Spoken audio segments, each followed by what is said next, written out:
That's Marco D'Amico. Follow him at M and D'Amico with RG Media.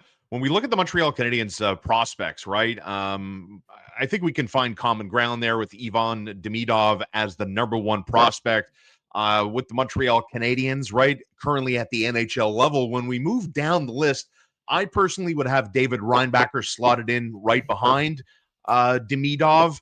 Jacob Fowler would be in my top three. Where is the rest of the goalie? I mean, we're talking about Jakub Dobeš. We could talk about Michael Hage in there. What about someone like Joshua Roy? Let's talk about Canadians prospects to keep an eye on. Do we really even need to talk about Demidov? He's a mainstay. He's in the NHL. All eyes on Demidov already. So let's start there. Can we agree? David Reinbacher, prospect number two. If Yes. not, feel free to. Obviously, I'm curious what your take is here. Let's talk about the Habs prospects, Marco. So I would put David Reinbacher number two. Yeah, okay. And a lot of people are gonna be like, well, why? The progression I saw from Reinbacher in the 20 games that he played this season was already just like, wow. In terms of like, he looked a little bit like Bambi at the beginning, and by the end of it, he was probably the most complete Laval Rocket defenseman on the ice, despite all the injuries and the extra ice time he was getting. Yes, and what did he say? He's going back home, right? He's going back home. Yeah. He's going to obviously strength train. He said he's like 99%. He's got a couple of things here or there, but it was a very optimistic wrap to his AHL season for me, Yeah. My only thing, and I think this is the argument, I see a lot of people penciling him into the lineup for the Montreal Canadiens next season. Yeah. I would caution against that. Why? I think he's got the mind for it. Yeah. A little bit like Logan Mailloux, right? When Logan Mailloux had his suspension in the OHL and the injuries, and then only played 30-ish games, 34, 50 games in the OHL.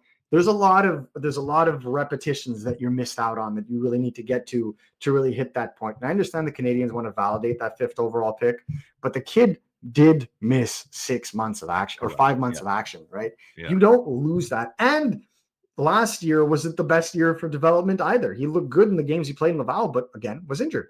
So to me, he needs a full healthy season in the minors. For sure, he'll probably get call-ups if there's injuries. I just don't feel like throwing him into the NHL just because he can keep up is the best situation for him. I don't disagree, but let's work under the assumption Mike Matheson is still here. Alex Carrier, Caden Gooley, Lane Hudson, and then we're talking Arbor Jacki, Jaden Struble, and who else?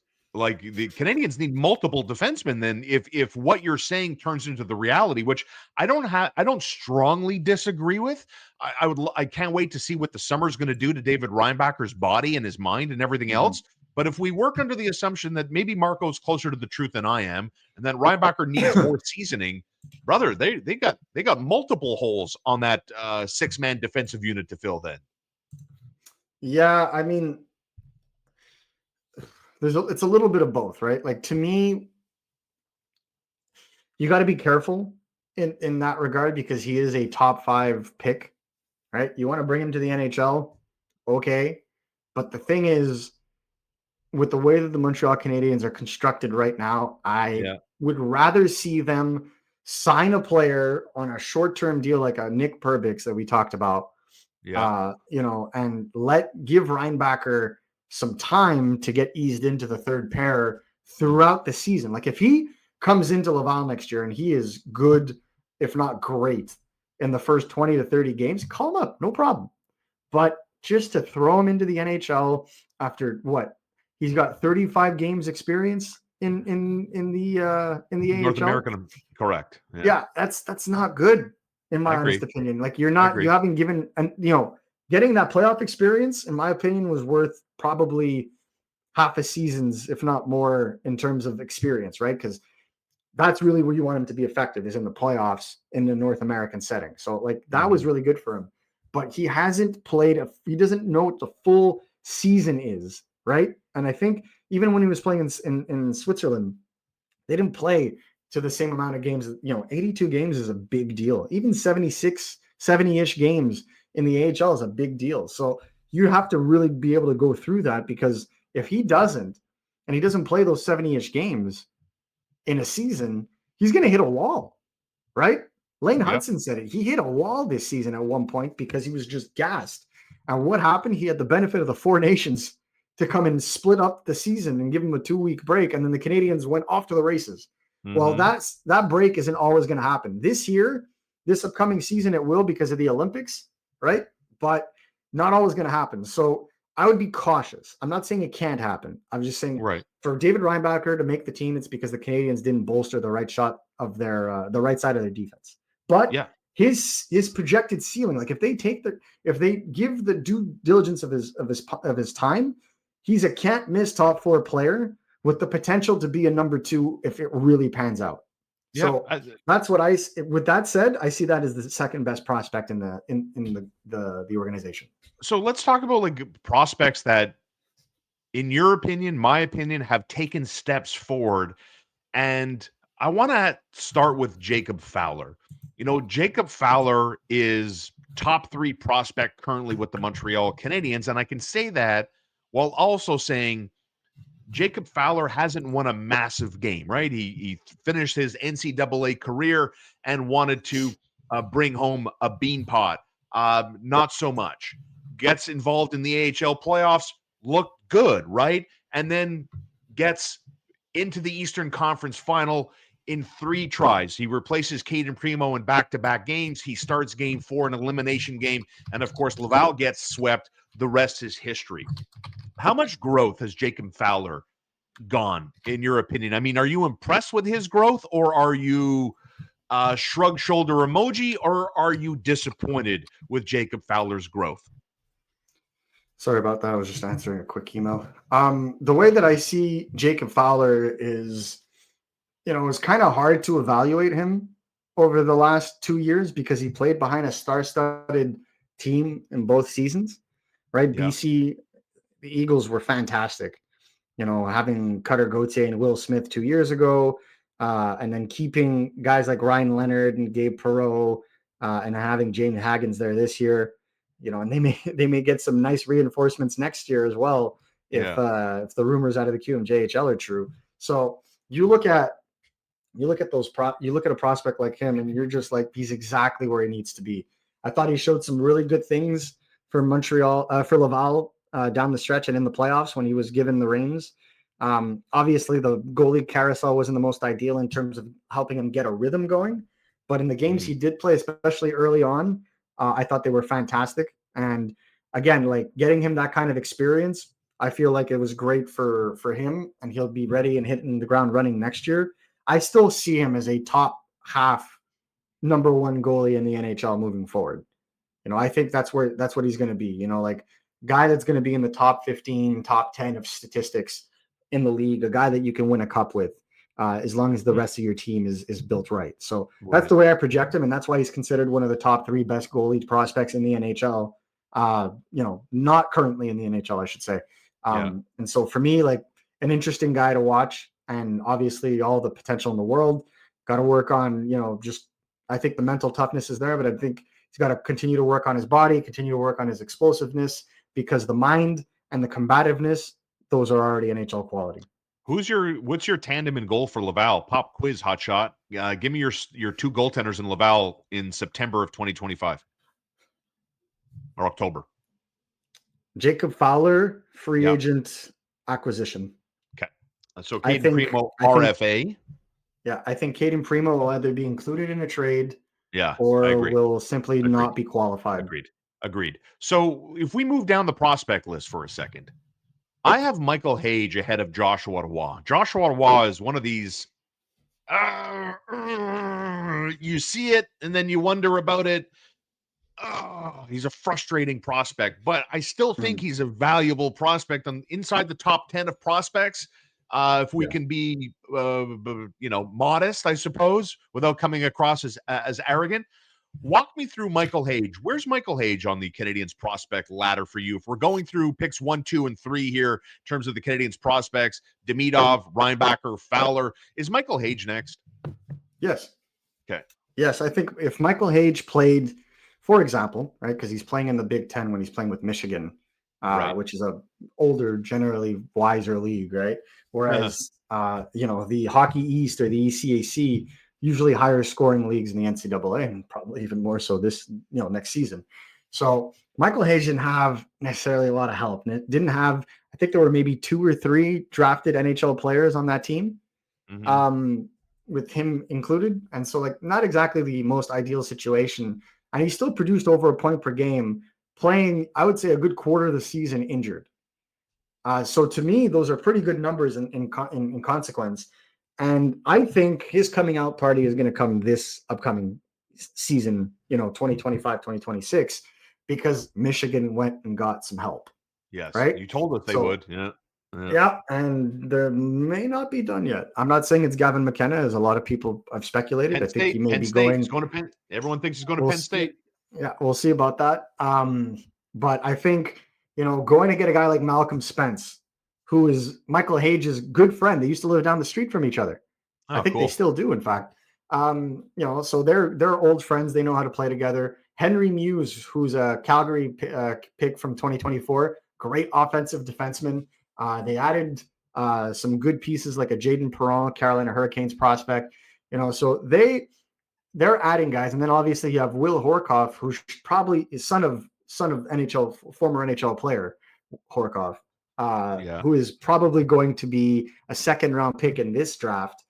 So they're going to have a more well-rounded team, and something. I also believe that they have a goalie from the OHL, Ivankovic, also going there. So he's probably going to be a first-round pick as well. So all of a sudden, they've bolstered their lineup.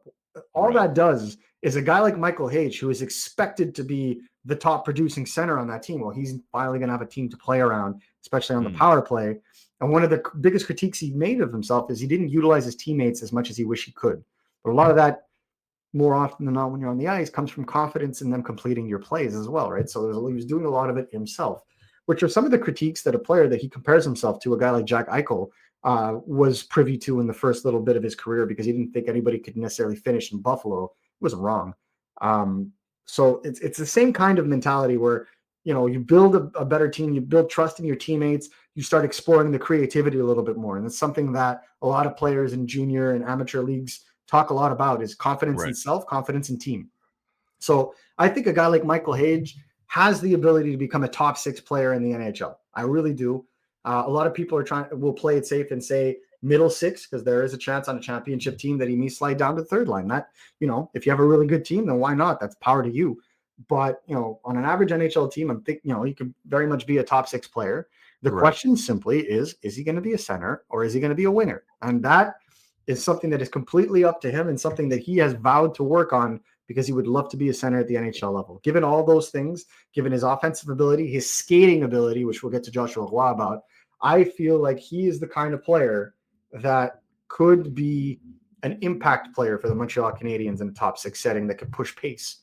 So when you look at a guy like Joshua Roy, skating and pace are his biggest issue. Yeah. Right? Great hockey mind, good with his stick in tight, really good playmaker, could run a power play probably in the NHL once he continues to evolve.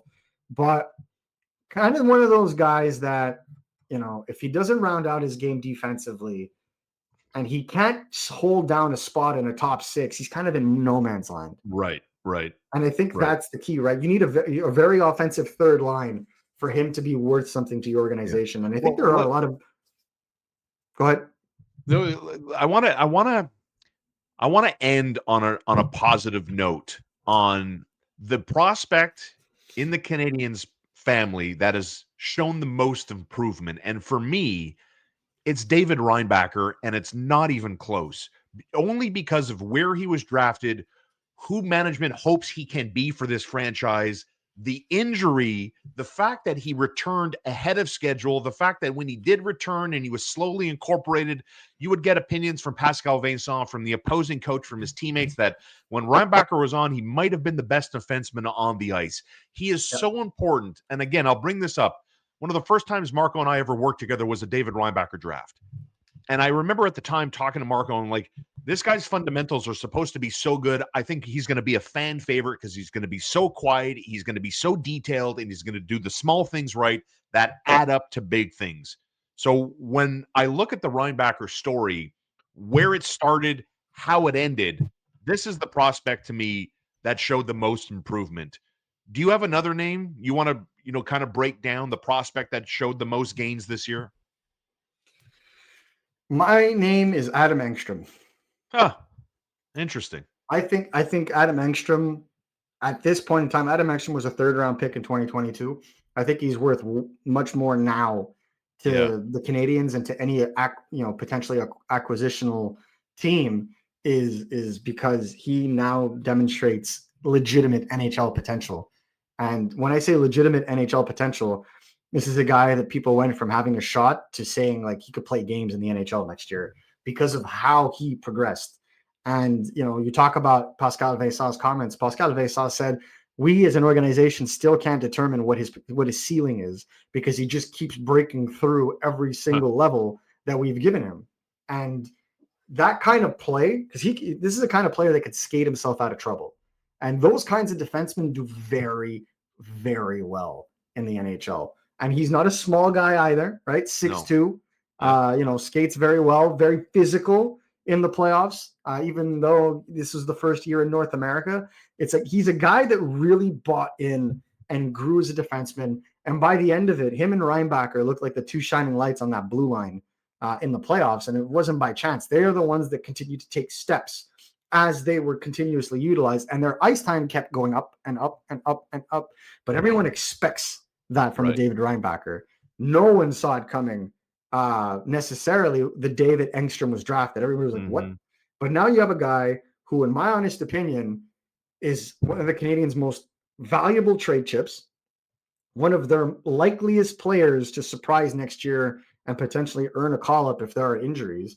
And in my honest opinion, if the Canadians weren't as deep as they were on left D, people would be penciling him in like people are penciling David Reinbacher in to the lineup next year. I just feel like if you look at a team that's super weak on left D, right? Like if you look at, I don't know, say the LA Kings don't sign Gavrikov, I feel like like an Adam Engstrom could be able to come in and challenge for that third left D spot next year at camp for the LA Kings. Wow. That's the way I see his progression, especially if he has a strong summer. Worst case, he goes back to the AHL for a little bit more seasoning, but he's then a guy that knocks on the door to get a call up. If it wasn't for Montreal having like 6 right shot Ds or five or six right shot Ds right now, I would say, he would be a guy to watch. But in terms Sounds like of he's a overall trade chip growth, to me. That's what he that's what sounds I like to said. me. Yeah. In terms of overall growth, he's a player to watch because either he's going to be a really good trade chip or he's going to be a player that's going to open up a lot of eyes. Marco, thanks as always for a great week. Like and subscribe, and we'll see you next week with a fresh batch of Habs offseason content. We're getting that much closer to the draft, and we'll be all over it. Thank you, Marco. Always a pleasure, guys. Have a good one.